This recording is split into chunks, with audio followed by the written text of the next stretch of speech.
Jaya Radha Madhava Jaya Kunja Bihari.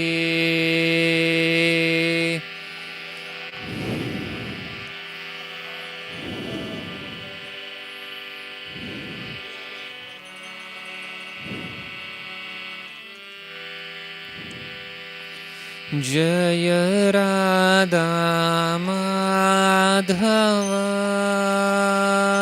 Kunja Bihari.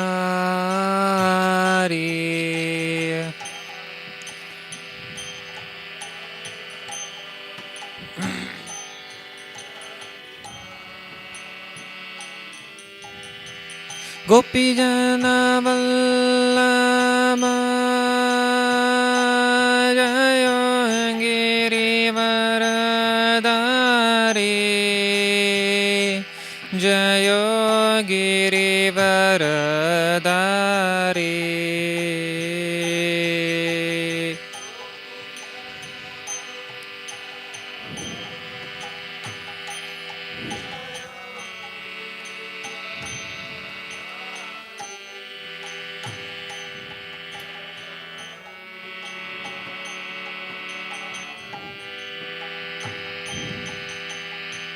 Yashodanandana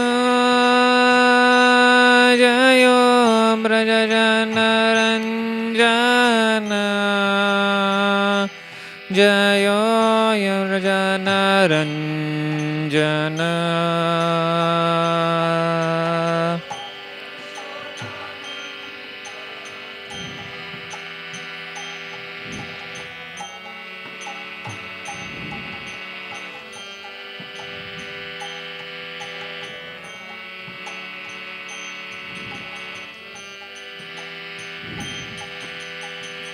Yamuna Ramanachari Jaya Kunja Bihari.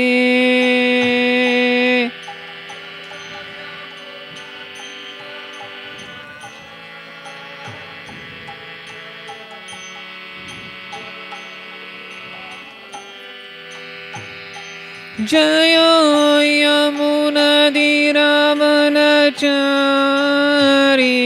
Jaya Kunja Bihari.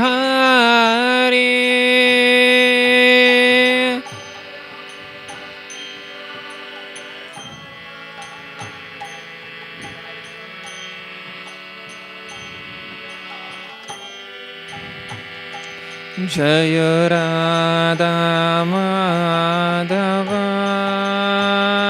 Jaya Kunja Bihari.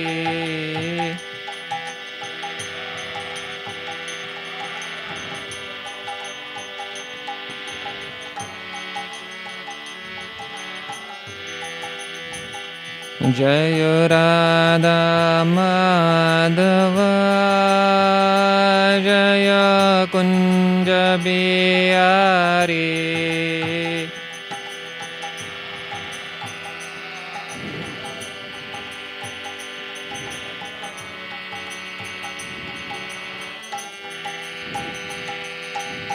Gopi Jana Vallabha Jaya Girivaradari Jaya Girivaradari.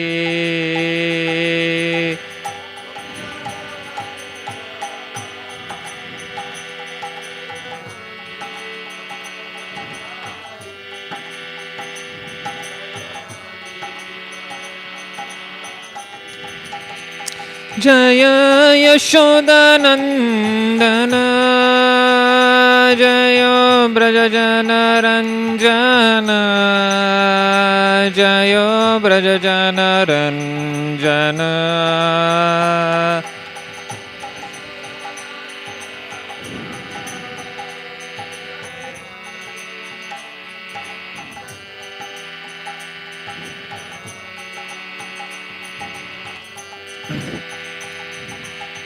Yamunadiravanachari Jaya Kunja Bihari.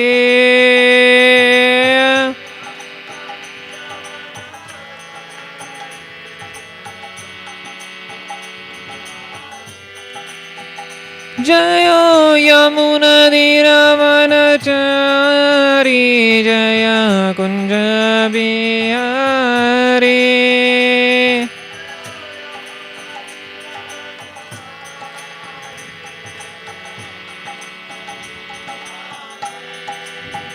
Jaya Radha Madhava Jaya Kunja Bihari.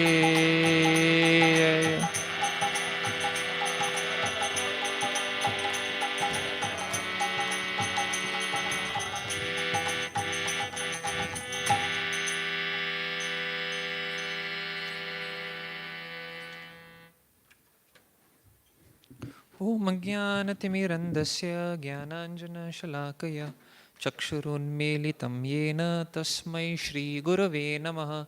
Shri Chaitanya Manobhishtam Sthapitam Yena Bhutale Swayam Rupa Kadamayam Dadati Swapadantikam Vandeham Shri Guroho Shri Yuta Padakamalam Shri Gurun Vaishnavamscha Shri Rupam Sagrajatam Sahagana Raghunathanvitam Tam Sajivam Sadvaitam Savadutam Parijana Sahitam Krishna Chaitanya Devam Shri Radha Krishna Padan Sahagana Lalita Shri Vishakhanvitamscha Nama Om Vishnupadaya Krishna Pristhaya Bhutale Srimate Bhaktivedanta Swami Niti Namine Namaste Saraswati Devi Gauravani Pracharine Nirvishesha Shunyavadi Paschatya Desha Tarine Namo Mahavadanyaya Krishna Prema Pradayate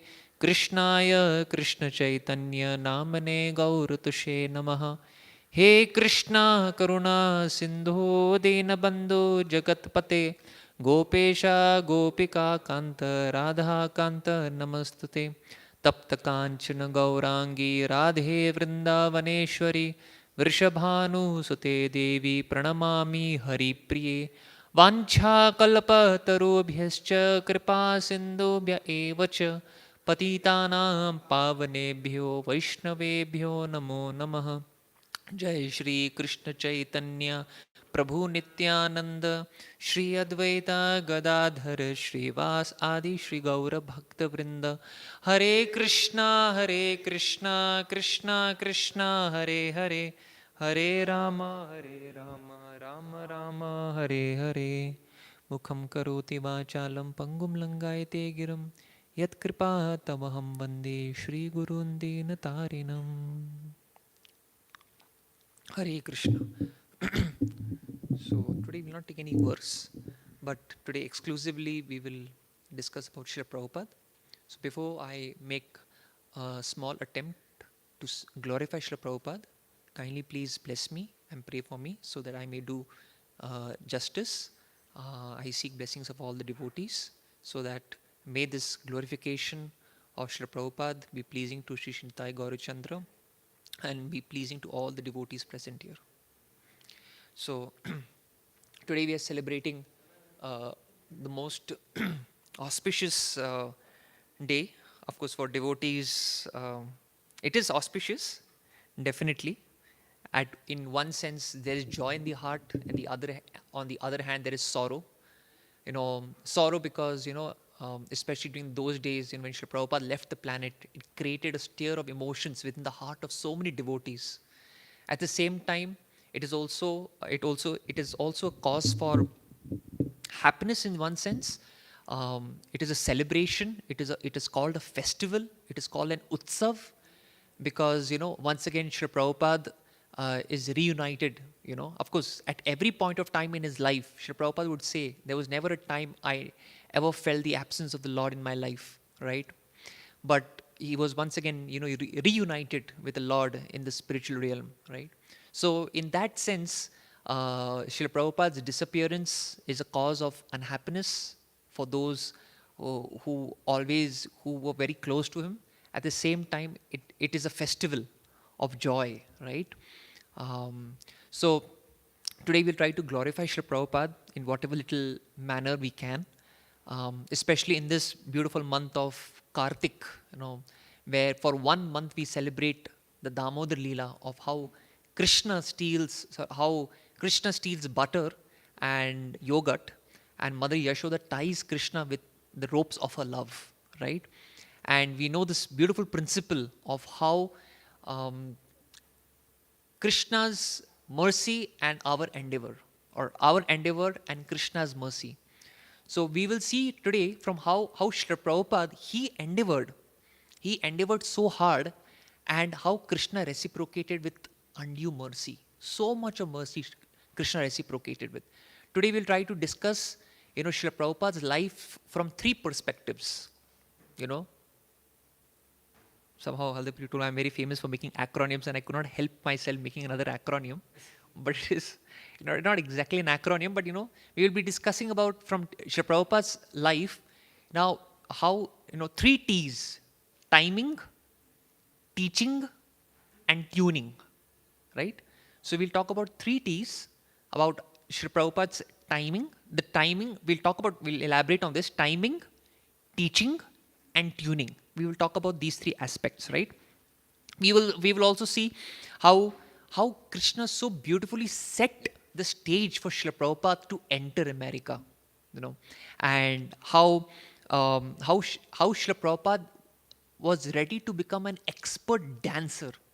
He was ready to become an expert instrument at the hands of the Supreme Lord, in order to spread this Krishna consciousness movement. So we will try to see. So if you see the life of Srila Prabhupada, Srila Prabhupada's life is in one sense very inspiring. It is at the same time very sobering also. We all know that Srila Prabhupada, he appeared in this planet in the year 1896. He met his spiritual master in the year 1922, right? And if you see his life right from the time he met his spiritual master till 1965, struggles. It was only struggles. Srila Prabhupada underwent a lot of struggles. If you see, when Srila Prabhupada met Bhaktivedanta Swami Srila Thakur for the first time, in the heart itself, he had accepted him as his guru, right? And since then, Srila Prabhupada tried, in order to support his spiritual master, he underwent a lot of struggles. Especially Srila Prabhupada, one aspect of his struggle was Srila Prabhupada, he's made multiple attempts to start businesses. So if you see Srila Prabhupada's life, he started a business. He was a family man. He had a wife and he had 5 children whom he had to support. So Srila Prabhupada, especially in India, if you talk from a historical perspective, in those times, people wanted economic stability.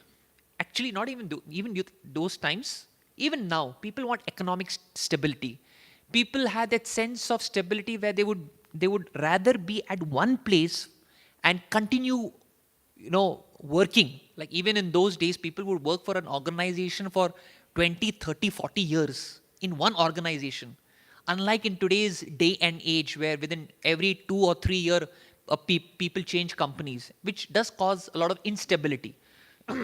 But during those times, people wanted to be at one place without changing, without relocating. But it was not for Srila Prabhupada. Srila Prabhupada had multiple businesses. He had businesses in Mumbai, he had in Kolkata, as well as he had in Prayag. He relocated. It is not an easy thing for a family man to relocate to multiple places over a period of years. It causes instability in children's education. Shifting itself is another big hassle.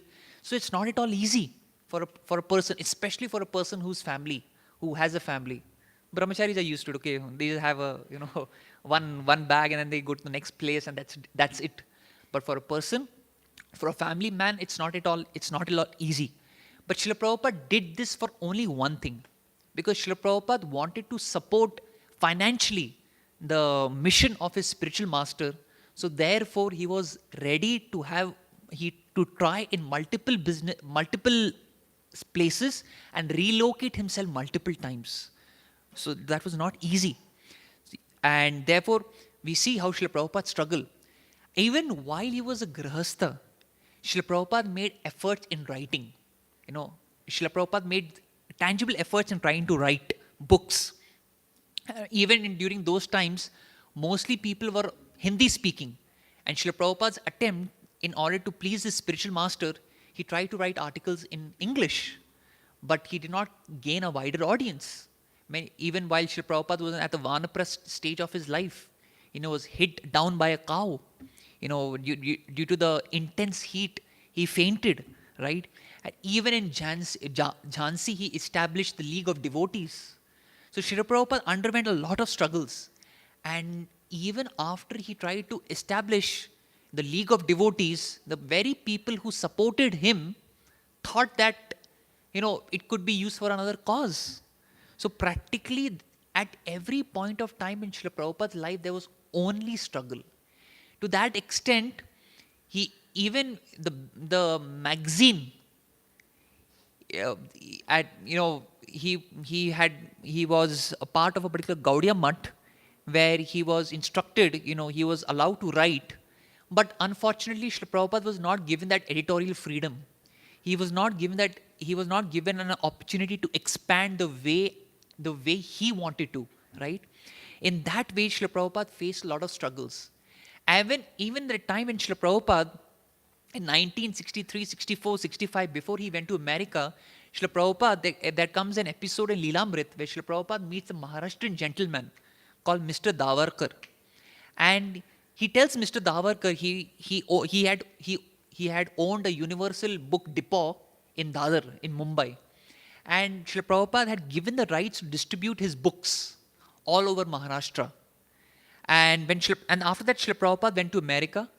And Srila Prabhupada then wrote a letter to Mr. Davarkar. Could you please update me about the sales that are happening in Maharashtra? I'm very, very, very, very eager to know them. And at the same time, whatever funds have been collected, whatever money has been collected, kindly please send them urgently to America because I'm in need of funds right now here. And Srila Prabhupada in that letter also proposed that why only Maharashtra? Why don't you become my book sales distributor for the entire India? So Srila Prabhupada was so ambitious. And then came a letter, Mr. Davarkar wrote a letter back to Srila Prabhupada, which Srila Prabhupada in his journal in 1966 terms it as a most disappointing letter.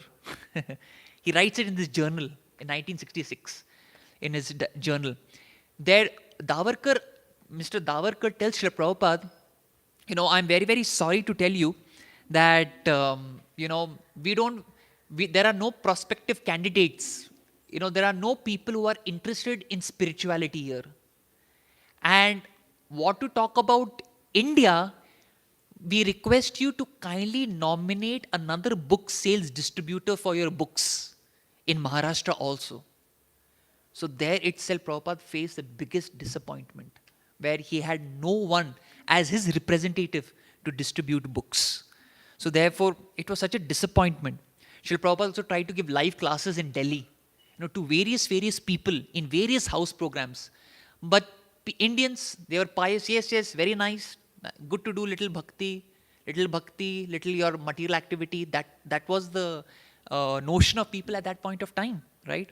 And even after he went to America, there was a prospect of the first American disciple, David, who attacked Srila Prabhupada.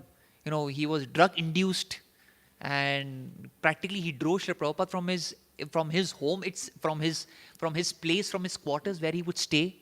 So you see, Srila Prabhupada's life was just struggle. Till the time from 1922 till 1965, multiple businesses, multiple attempts to write, but he only faced failure after failure. That was Srila Prabhupada's life. Now we'll come to the first aspect of the first T, timing, right? So how Srila Prabhupada, despite so much struggles and failures in life, Srila Prabhupada had patience. Srila Prabhupada persevered. I would say patience is a very passive connotation, but a more appropriate word would be perseverance. Along with being patient, he kept on trying.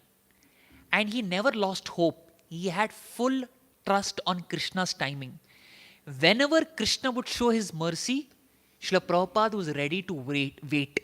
Even if he met with no success, he was, as Srila Prabhupada would very often say, that I am like Arjuna, ready to fight in the battle till the end. Whatever happens. That was Srila Prabhupada. He persevered. He had full trust on Krishna's timing.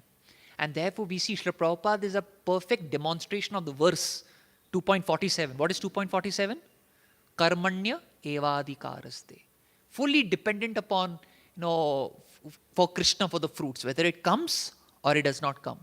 I want to fulfill the instruction of my spiritual master. I am bound to that, I am committed to that, and I am ready to go to any extent. I am ready to do anything in order to achieve that. That was Srila Prabhupada. So this was timing with respect to trust on Krishna. Trust on Krishna's timing. Whenever he wants to show his mercy, he will show. Now, timing with regards to the US socio-cultural aspect. This is very, very important, and very interesting also. So we will talk this in terms of three perspectives. From the political perspective at that point of time, from the religious perspective, and from the cultural perspective, right? Now, if you see the timing at that point of at that particular point of time was very, very different. If you talk from a political perspective, before 1965, to get a visa to America was very, very difficult. Very, very difficult. Because if you see, according to statistics, the American population in 1965, there were 7 Indians for every 1 lakh American. There were only 7 Indians for 1 lakh Americans. That was the statistic at that point of time. And India and America were very, very conservative in the sense of allowing other people to come to their country. And therefore, even people like Gopal Agarwal, who was there at that point of time, he was considered to be a very odd man out. He was practically an only Indian in his entire region where he would stay. And therefore, Indians were very, very rare at that point of time. I was, reading also, where Gopal Agarwal, Sally Agarwal, mentioned that Indians were so rare that when Srila Prabhupada came to India, it's written in the Leelamrit, Sally Agarwal felt, she was being questioned. Who is this person? Who is this old man who has come to reside with you? And you know what Sally Agarwal did? Because she was being bombarded with so many inquiries from so many people, she published a newspaper article in one of the local newspaper, the Butler Eagle, where she declared that there is a Swamiji, an Indian, who is staying with me, and this is his mission, this is the purpose for which he has come, and therefore, this is A.C. Bhaktivedanta Swami Ji. So this was the newspaper article that the first newspaper person Sally Agarwal had approached. He was not. They were not so interested in publishing an article on an Indian sadhu, but the other newspaper publication was very interested, and they actually come home to take out a photo of Srila Prabhupada in order to publish it in their newspaper. This is mentioned in the Leelamrit very elaborately, and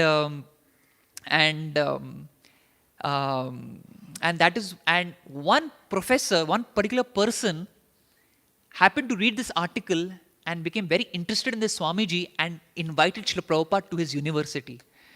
So in other words, Sally Agarwal was very instrumental in the first college program that Srila Prabhupada had, right? That is how Srila Prabhupada assisted, right? And therefore, we see how Srila Prabhupada was so much, Srila Prabhupada was so much when he took this university program as an opportunity to sell his books also to that particular professor. So what had exactly happened? So Srila Prabhupada, Srila Prabhupada happened to meet this professor. His name was Mr. Carlson. And Srila Prabhupada, in 1978, His Holiness Radhanath Maharaj happened to meet that same professor in 1979. His Holiness Radhanath Maharaj was also called for a university program around that point of time to deliver a seminar to the college students there. And this professor tells His Holiness Radhanath Maharaj, do you know the bench that we are sitting on right now in this particular garden is the same bench where your Guru, A.C. Bhaktivedanta Swami, and myself, we conversed. And Maharaj at that point of time was very inquisitive. What did y'all talk? What was the conversation that happened? And that person said in a very nonchalant manner, actually that Swamiji, he asked me about trees. And Maharaj was like, trees? What did he tell you? What did he ask you about trees? He was asking me about the various kind of trees that were there in this garden. He was very fascinated by it. And then your Swamiji then talked about the trees in his place, especially in a place called Vrindavan. And he talked about one tree called the Tamal tree. And he talked about one person who had the complexion that of a Tamal tree. And that was Krishna. How Prabhupada so expertly, diverted the conversation from trees to Krishna. And Srila Prabhupada then in the conversation convinced that professor to not only buy a set of Srimad Bhagavatam, but also to place one copy of that Srimad Bhagavatam in the library. And Maharaj was very interested. Okay, so that means that book, that Srimad Bhagavatam must be there in the library right now. The professor did not know about it, but must have. And then he instructed the devotees at the local center there to go to the library there, find out and replace those copies with the new edition copies that were there at that point of time. And they had approached the librarian, and the librarian told that, we want these books. Yes, these books are there, but we will pay no money for those books, for the exchange of those books. Devotees are perfectly all right. Okay, no problem. We don't want the money. Replace the books and give us the original books that were there. And those books are currently placed, where? In Govardhan Eco Village. If you go to Srila Prabhupada's rooms in Govardhan Eco Village, those same copies which His Holiness Radhanath Maharaj acquired from that university. And he placed it there at Govardhan Eco Village. So Prabhupada worked so hard, right? So coming back, right, to the social, cultural, the scenario there at that point of time. So the immigration policies at that point of time were very, very strict. Just few weeks before Srila Prabhupada left for America, there were sudden changes in the policies. There was a policy, it was called the Hart-Celler Act, which was signed by President Johnson, the American president at that point of time, who relaxed those policies in order to boost the American economy. He was a very open-minded president where he wanted engineers, doctors, cheap labor from other countries to come in order to boost the American economy, right? And therefore, he relaxed the immigration policies. And that was one big thing which actually worked in the favor of Srila Prabhupada. But now getting visa was one thing. Second was extending visa. Now, you get the visa, you enter the country, but extending the visa, the policies with regards to extending the visa were still strict. Now, Srila Prabhupada's visa was only for 2 months. Please note, it was only for how many months? Only for 2 months. Before Srila Prabhupada's extension of visa, at that point of time, the visa extension policies were also relaxed. Because of which Srila Prabhupada was able to extend his visa for at least 6 times. So every time Srila Prabhupada was staying in America, he did not have a permanent residency in America. He was again and again extending it for every 2 months. And practically the sixth time when Srila Prabhupada extended his visa, he was denied an extension. He said, sorry Swamiji, you cannot be given another extension. At that point of time, Srila Prabhupada was seriously contemplating to move to Montreal, Canada, in order to, Prabhupada thought that perhaps I should make Montreal my international headquarters of ISKCON, right? But at that point of time, Srila Prabhupada was also associated with Allen Ginsberg. And Allen Ginsberg, who was a hippie star at that point of time, he had a lot of contacts with many attorneys and lawyers. And through that, Srila Prabhupada was given a residency in America. So Srila Prabhupada continued to stay in America. So this is from a political perspective. How Krishna, this is step one, as to how Krishna set the stage for Srila Prabhupada to enter America. This is from a political perspective. Now let us try to analyze from a religious perspective. Now this is also, so this is from an article by Satyaraj Prabhu, Stephen J. Rosen, who gives these aspects. So now at that point of time, a very interesting thing, Christianity and Islam were religions who were very critical about other religions. Especially at that point of time, they would make statements, very bold statements, that Jesus is the only way. If you don't worship Jesus, then you will go to hell.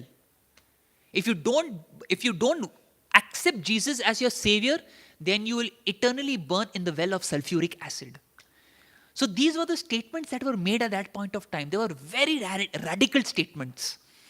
But in the year 1965, the Catholic Church, via a council called the Vatican Council, there were bishops who came together and they formed a policy. See, the Vatican City is considered to be the Vrindavan for the Christians. Like Srila Prabhupada in one lecture, he says, the Varanasi is the Vrindavan for the Mayavadis. So similarly for the Christians, the Vrindavan is the Vatican City, where the bishops came there and they formed a council, the Second Vatican Council, where they passed a resolution that in that resolution they recognized that the ultimate truth and God also exists in other religions also. So therefore they became very, very open-minded, right? And this created a platform where before this people were very apprehensive about even exploring other religions because of such radical statements. But after that, people started becoming more open. That openness was not to the masses, but especially the priestly class of people, especially the scholars. That is why you see Srila Prabhupada, he would meet many priests, right? He would meet many fathers, where he would make this very famous argument. What was that argument? Thou shalt not kill, then why are you killing? So this particular policy, this particular resolution actually opened the Christian world to explore other religions. Especially Srila Prabhupada met many scholars and many fathers and many priests. So this is from a religious perspective. Now this was the second step where Srila Prabhupada opened the stage where Krishna opened the stage for Srila Prabhupada. The third perspective is the cultural perspective. Now due to World War II, America became a very prosperous country. Why? Because America, after the World War II, they did not suffer many casualties. They were actually victorious from that war. There was only one attack. And which was that attack on America? That was the Pearl Harbor. That was the only major attack on America. But after that, because America at that point of time was the country who was selling weapons to all nations. And as a result of selling weapons to the nations, it had earned a lot of money. And therefore, America as a country became very prosperous. And that is where the concept of the American dream started. We call what the American dream. What is the American dream? Where you have a bungalow, a row house of your own, which is surrounded by a fence. In that fence, you have a garden, you have a beautiful wife, you have children.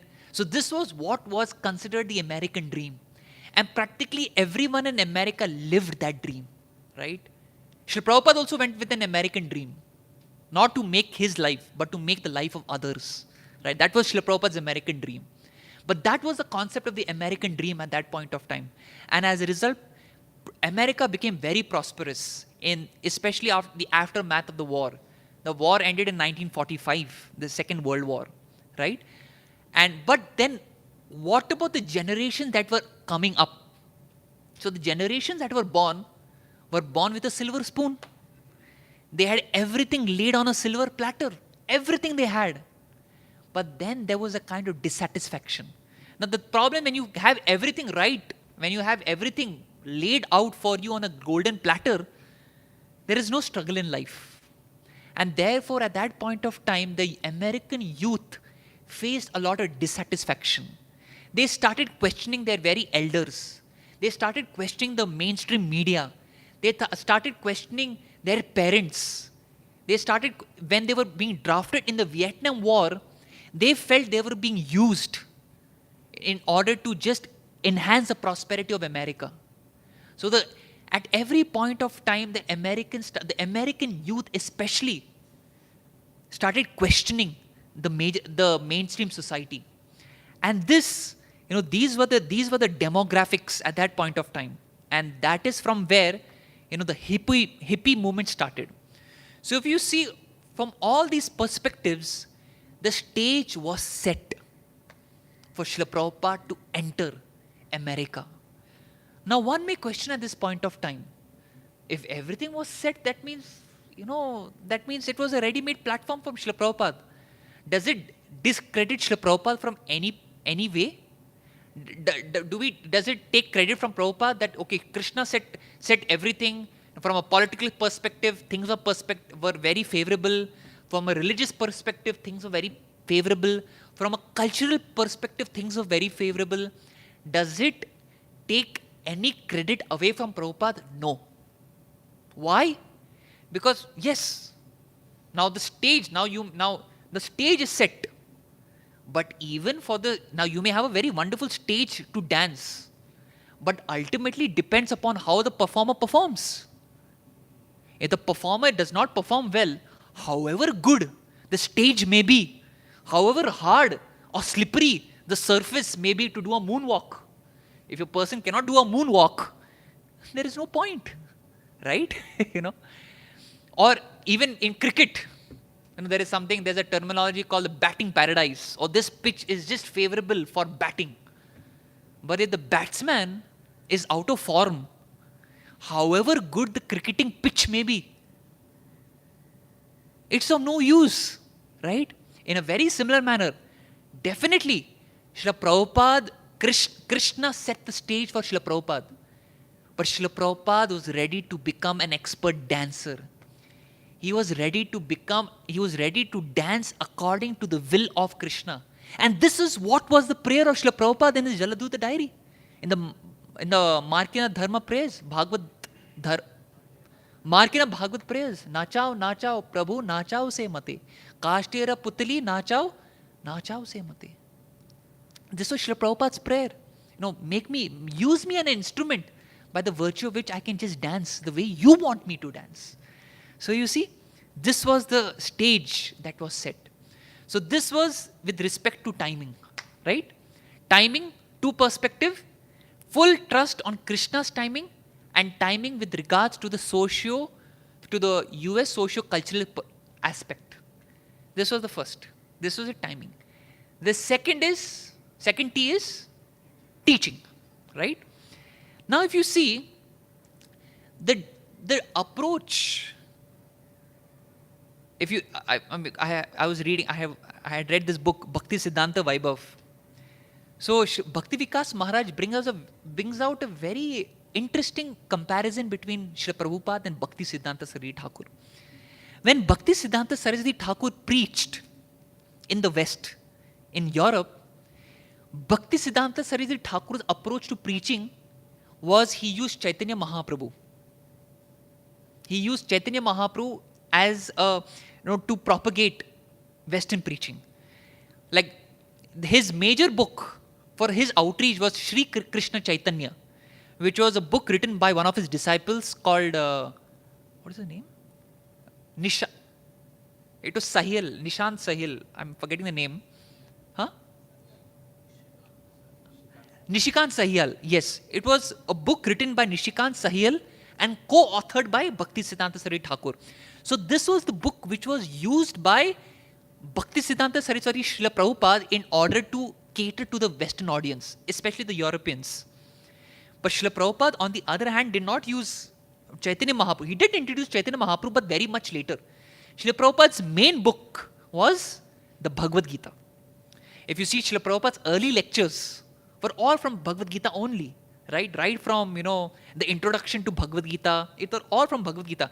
He introduced Krishna, directly. Of course, there was a strategy behind it. There was a reason behind it, which will not go. But Srila Prabhupada was such an expert preacher. It was not that Srila Prabhupada knew the mindset of the audience of the Americans. Even from the socio-cultural point of view, it's not that he knew American history. Oh, this is when the immigration policies is going to change. So this is the time I can enter America. Wow, this would be a good idea. Srila Prabhupada did not know any of these facts at all, right? Srila Prabhupada, inspired by Krishna from within, he took those steps, right? But Srila Prabhupada was such an expert preacher. He knew at that point of time what would be relevant for the audience, right? Now the Vedic texts themselves are so huge, right? See, one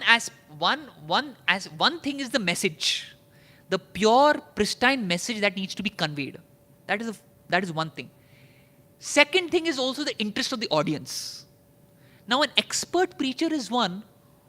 The intersection of these two things, when he is able to play in the area of the intersection of the interest of the audience and conveying the pure, pristine message, that is when he is able to make the maximum impact, right? Message has to be conveyed. At the same time, it has to also cater to the interest of the audience. And this is what Srila Prabhupada defines this as realization.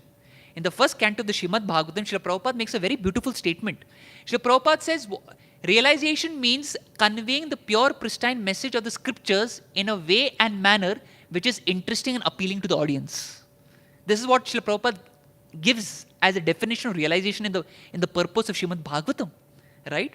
And Srila Prabhupada was expert in doing that, right? So if you see what is Srila Prabhupada present, Srila Prabhupada, if you see in his lectures, Srila Prabhupada very much emphasized on the difference between the body and the soul. And what Srila Prabhupada was presenting was also very radical and very demanding, if you see in one sense.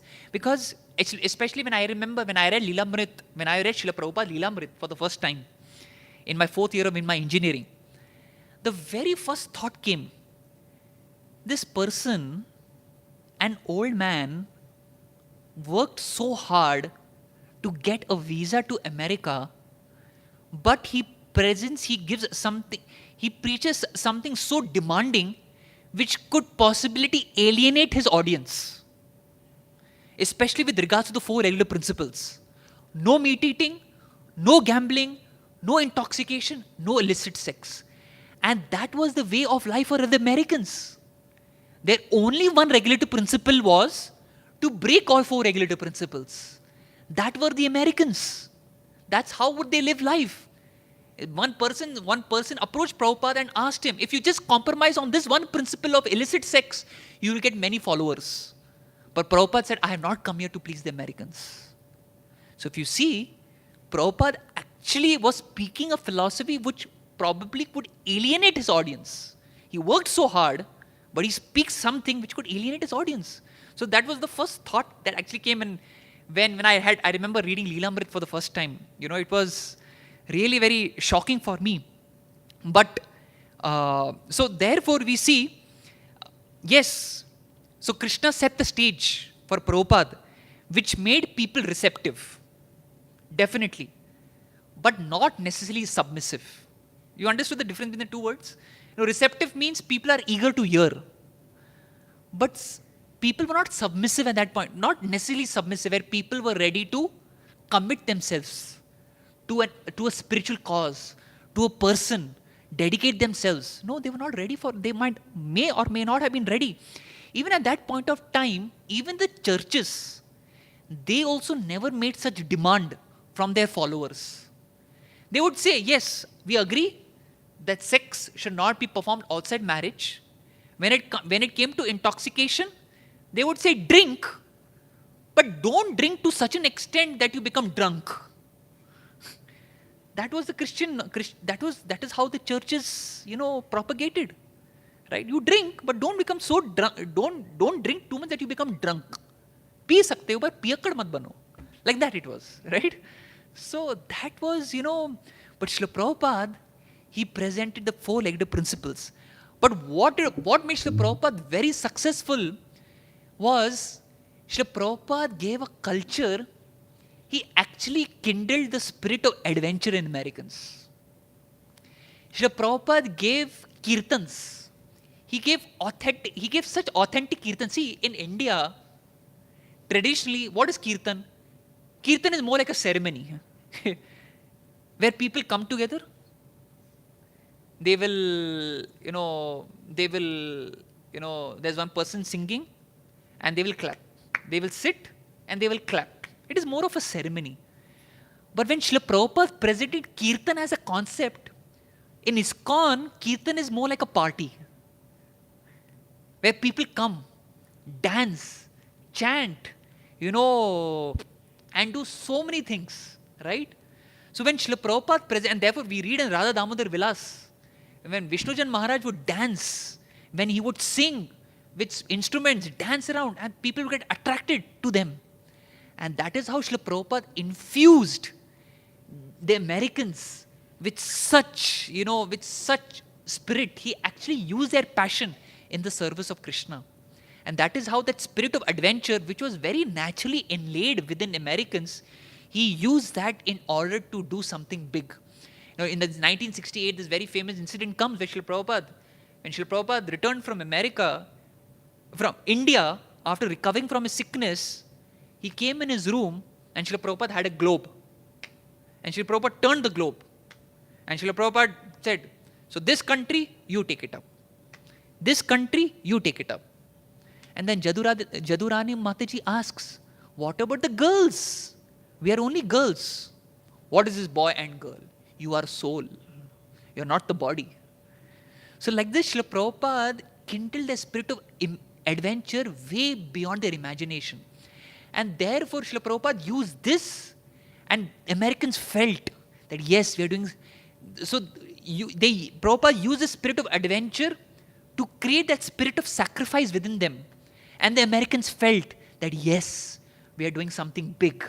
We are doing something extraordinary. And in that way, Srila Prabhupada used this in such a way and manner that, he could, when Srila Prabhupada then talked about the four-legged principles, they were actually able to follow those four-legged principles because Srila Prabhupada gave them a higher taste. Srila Prabhupada actually gave them a higher taste. And that is why Srila Prabhupada was able to tell them to give up sense gratification. How many of you have heard this word sense gratification before you came to ISKCON? Never. I never heard this word sense gratification, right? Even Christians who talk about it, but when Christians talk about giving up sense gratification, they scare you. That if you do not give up sense gratification, you will go to hell. But if you hear Srila Prabhupada lectures, Srila Prabhupada never much, yes, there is a description of the hellish planets in the Bhagavatam, but Srila Prabhupada never emphasized upon it. Srila Prabhupada never scared the Americans that if you break these regulative principles, you will go to hell. Rather, Srila Prabhupada said, you are meant to do something much more better. You are Atma. You are a part and parcel of Krishna, who is the ultimate reservoir of all pleasure. Why don't you tap onto that reservoir of pleasure and seek higher pleasure? Why don't you get high forever? So Srila Prabhupada in his preaching used such statements which actually won the confidence and gave Americans hope that yes, we can come up, we can come from our downtrodden condition to become something better, right? That is what Srila Prabhupada did. So this was the second aspect, Srila Prabhupada's teaching. What is the third aspect? Anyone remembers? tuning. Now, what is the meaning of tuning? Tuning means how Srila Prabhupada, like, in science, in science we have this tuning fork. When does that, when there is the sound produced, when there is a resonance frequency, right? When you're able to resonate, then the appropriate sound is produced, right? In a very similar manner, Srila Prabhupada was able to resonate with every kind of audience. That was Srila Prabhupada's expertise. Especially till 1970, Srila Prabhupada was mostly preaching in America. After that, he came to India. And Srila Prabhupada had two distinct group of followers. I'm using the word followers in the broadest sense. So one group of followers is disciples, where they were committed to Srila Prabhupada, where they were ready to chant 16 rounds, dedicate themselves to Prabhupada. But there was another class of people, especially in India. Srila Prabhupada never told them to become 16 rounders. Srila Prabhupada never told them, why are you not taking initiation? Srila Prabhupada never instructed them. Srila Prabhupada made them well-wishers. Srila Prabhupada introduced a system of the life membership, where they were big people in society, but Prabhupada would never instruct them. Even when Srila Prabhupada had once gone to a house of a life member, and in his house there was a big photo of a Mayavadi guru. Prabhupada was completely nonchalant about it. No problem. Rather, Prabhupada used his expertise as to how to engage his resources and his Lakshmi in Krishna service. So this was how Srila Prabhupada was able to resonate with every kind of person. Because when Srila Prabhupada came to India, Srila Prabhupada used his dancing white elephants. See, because Indians at that point of time were infatuated with anything Western. But also when Prabhupada came to India, it's not that when Indians saw Westerners, they became wholehearted disciples or something. It was not that, because at that point of time, people were too much attached to politics. They felt that if there was a radical change in politics, then India could become a better place. But Prabhupada used this fascination of Indians towards the West to reach out to the Indians in a very, very expert manner, right? So this was Srila Prabhupada, right? So Srila Prabhupada's policy was, from your place, at your pace, you can achieve Krishna's grace. So this was Srila Prabhupada, right? How expert he was, right? So on this, it's already time up. So this was how Srila Prabhupada was so expert, right? How, with regards to trusting Krishna's timing, how Krishna set the stage, how Srila Prabhupada gave his teachings in a way and manner which was, he could resonate with the audience according to time, place and circumstance, right? And therefore, on this disappearance day of Srila Prabhupada actually left a legacy. He left a very beautiful legacy. Like I was once, going from where was it? Yeah, I was traveling from the temple to our Surbikunj boys. And I was on our scooter, and on the way I saw one very big poster. It was on the day of, I think, it was one day after Ambedkar Jayanti. Such a huge poster, and there were 3 huge titles. Jagat Vadanya, Vishwa Guru, Mahamanav. Such titles. And I was thinking, after I reached Voice, I was like thinking, these titles are actually befitting for a person. I was thinking this word, Jagat Vadanya. What is the meaning of Jagat Vadanya? Means one who is worshipable. He's worshipped by the whole world. But I was just thinking, a mere mortal or a political reformer, and we see generally politicians are normally more attached to their own sense gratification. Do they deserve to be worshipped? On the other hand, Srila Prabhupada sacrificed his life. Bhaktivedanta Thakur and Bhakti Vikas Maharaj writes in Bhaktivedanta Vaibhav that, quoting Bhaktivedanta Thakur, that those who have dedicated their lives for the cause and the mission of Mahaprabhu, they should be worshipped. And therefore, Srila Prabhupada is actually Jagadvadanya. And it is proved every single day in every ISKCON temple, we sing the Guru Puja in remembrance of Srila Prabhupada, where Srila Prabhupada is worshipped every single day. At this point of time, when we are sleeping in the night, at some point of time in some other continent, Srila Prabhupada's Guru Puja must be sung right now. So at every time, if you analyze 24 hours around the clock, somewhere or the other, Guru Puja is being sung. Right? So this is what is truly Jagadvadanya. Jagadvadanya. Then I was just thinking, Vishwa Guru, Actually, if you see, Srila Prabhupada is, what is the meaning of Guru? The word Guru, if you actually, there's a shloka, Gu Shabdascha Andakarasya, Ru Shabdyas Nirodhikata. Means Guru. The word Gu means darkness. Ru means remover. The word Guru means one who removes darkness. And that is what this title, Guru, Vishwa Guru, is actually most befitting for Srila Prabhupada. Because Srila Prabhupada actually eradicated darkness from our lives by giving us Krishna consciousness. Right? And in the truest sense, Srila Prabhupada is actually Mahamanav. He is actually the Mahatma. Srila Prabhupada would very, in his lectures, he would say, what kind of Mahatmas are these? Mahatma, people just call themselves as Mahatmas. But actually, Srila Prabhupada was actually Mahatma in the truest sense, right? A great soul. So, so let us on this most auspicious disappearance day of Srila Prabhupada meditate on what he has given us. I was talking about his legacy with regards to his books. Srila Prabhupada has given his books. Srila Prabhupada very emphatically said to a newspaper reporter, I will never die. And newspaper reporters are shocked. You will never die? What do you mean by that?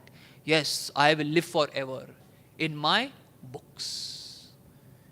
So, Srila Prabhupada, his legacy, his books, that if you want to understand Srila Prabhupada, even to the extent till this date, anyone who reads his books, they get dreams of Srila Prabhupada. Right? There are people, devotees, who have never seen Prabhupada, who have never contacted Prabhupada, who were born much after Srila Prabhupada disappeared from this planet. But still, I have seen devotees have told me, Prabhupada, I got this dream of Prabhupada.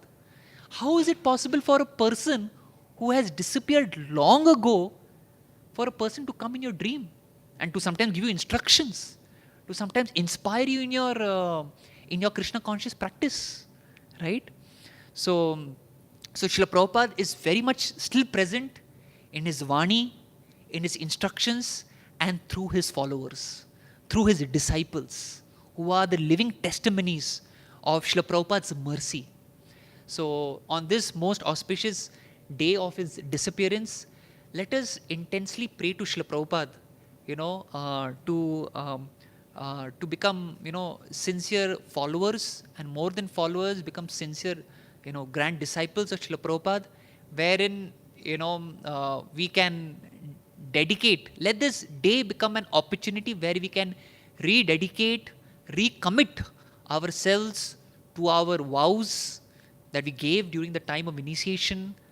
To our vows of trying to commit to reading Srila Prabhupada books, to following the morning program that Srila Prabhupada has given us. So in this way, when we do these things, then we are actually truly carrying out Srila Prabhupada's mission, Srila Prabhupada's legacy that he has left for all of us. In this way, let us remember Srila Prabhupada and, worship him on this most auspicious day. Nama Om Vishnupadaya Krishna Pristhaya Bhutale Srimate Bhaktivedanta Swami Iti Namine Namaste Saraswati Deve Gauravani Pracharine Nirvishesha Shunyavadi Paschatya Deshatarine. Srila Prabhupada Ki Jai.